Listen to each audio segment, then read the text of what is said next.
Welcome back to Storytime with Mrs. Watson. And we have another book that's all about Sam the library mouse. This time, a friend is going to join, but Sam doesn't want anybody to know that it's him that's writing the stories. Let's find out what happens. The title of our story today is called Library Mouse, A Friend's Tale, written by Daniel Kirk. Sam was a library mouse. He lived in a little hole in the wall behind the children's reference books. Sam loved to read, and he loved to write too. Everyone loved his little books, but Sam was very shy, and no one at the library had ever met him. Once a week, the children at the library met for Writers and Illustration Club. "For our next project," said Mrs. Forrester, the librarian, "I would like all of the boys and girls to work with a partner. One of you will be the author, and the other will be the illustrator. You will find out how teamwork can make a great book."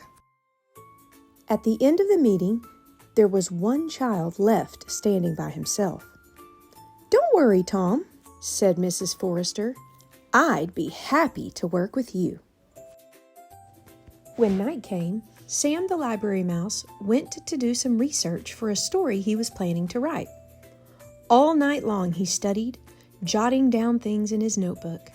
But as the sun rose, his eyelids grew heavy, and he fell asleep. Squeak! Sam awoke with a start as children filed into the room. In his hurry to escape, he left his little notebook behind. Tom discovered it on the librarian's desk. Carefully, he opened the cover and turned the pages. Then he went to tug at Mrs. Forrester's sleeve. "What's this?" said the librarian, flipping through the notebook. "From the titles of the stories in here, I would guess this belongs to Sam, our mystery author. He's written so many books, and yet we've never had the pleasure of meeting him." "Let's put it back on your desk," said Tom, "so Sam will find it." That night, Sam climbed onto the librarian's desk to look for his notebook. As he hurried back across the desk with his prize in his arms, the mouse stepped across an ink pad and left behind a trail of footprints. "Good morning," Mrs. Foster said to Tom when he arrived early the next day. "Did you bring some ideas for a story we can work on together?" "Not yet," said Tom. Then he noticed the inky marks on the librarian's desk and saw that Sam's notebook was gone. "Impossible," he thought. When he was sure no one was looking, Tom got down on his hands and knees. He peered beneath the library shelves and around the baseboards, not quite certain what he was looking for. Suddenly, he saw a little hole in the wall. Now he knew why Sam always seemed to write about mice. Tom tore a piece of cheese from the snack he had brought, and he left it by the opening. "Oh no!" Sam cried when he stepped out of his hole that night and saw the cheese. Who could have left it? He wondered. What did they want? Sam thought it might be best to leave the cheese alone and pretend he had never seen it. The next time Tom came to the library, he found the cheese, looking dry and lonely, just where he had left it. He replaced it with a peanut butter cracker. Maybe Sam will like this better, he thought. Indeed, when Sam awoke and smelled the cracker, it was all he could do not to gobble up the treat. Clearly, someone had discovered his hole. Sam hoped that if he ignored the food, whoever it was would go away and forget about him. But Tom did not forget about Sam. He thought about writing a letter to the library mouse, but he wasn't sure what to say. Then he got an idea. He sat down and started to write a story. It was called The Shy One, and this is how it began. Once upon a time, There was someone who was very shy. His name was Sam. People seemed to make him nervous. The children at the library knew what Sam was like because of the books he wrote. But nobody really knew who Sam was, and that seemed to suit him just fine. Until one day. When he finished writing, Tom folded up the paper and left it just outside the little hole in the wall. That night, Sam read the story from beginning to end. Tom had discovered the one thing Sam could not resist.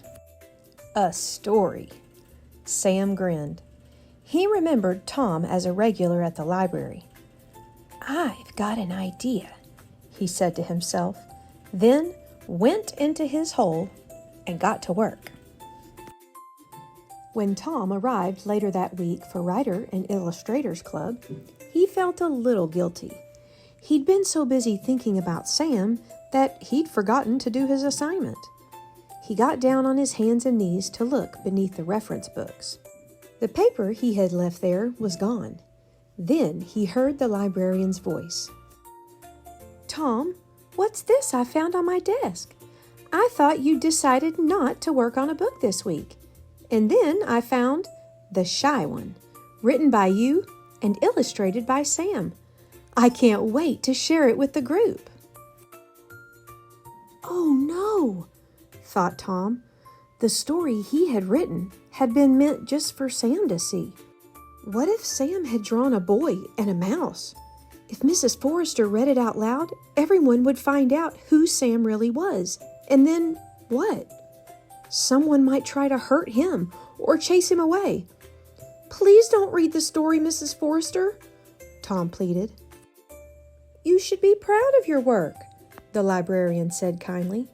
"And how wonderful that you did a book together. I can't wait to hear more about who Sam really is." When everyone was seated, Mrs. Forrester held up the little book. She began to read. "Once upon a time, there was someone who was very shy. His name was Sam.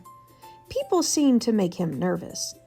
The children at the library knew what Sam was like because of the books he wrote. But nobody really knew who Sam was, and that seemed to suit him just fine. Until one day someone discovered Sam's secret. It was a good thing he only wanted to be Sam's friend. "Come on," Sam said to Tom. "Let's do it together." And they did. Mrs. Forrester read the story from beginning to end, and Tom was amazed to see the pictures that Sam had drawn. The illustrations showed 2 mice instead of 1, and one of them was named Tom. "So tell us," said Mrs. Forrester, "just who is this Sam who writes so many of our books? I just have to ask. Is it you?" "Oh, no," answered Tom with a shy smile. "I just wrote the story. Sam is real, but he likes his privacy, so that's all I'm going to say. A friend knows how to keep a secret." When the library was ready to close and Tom was sure that no one was watching, he bent to place something on the floor beneath the children's reference books. Sam awoke that night to find a note outside his hole. "Thanks, partner. Great work. Your friend, Tom." Sam sat down at his desk. He had an idea for his own story about friends. He couldn't wait for Tom to read it. And maybe this time, his new friend would draw the pictures.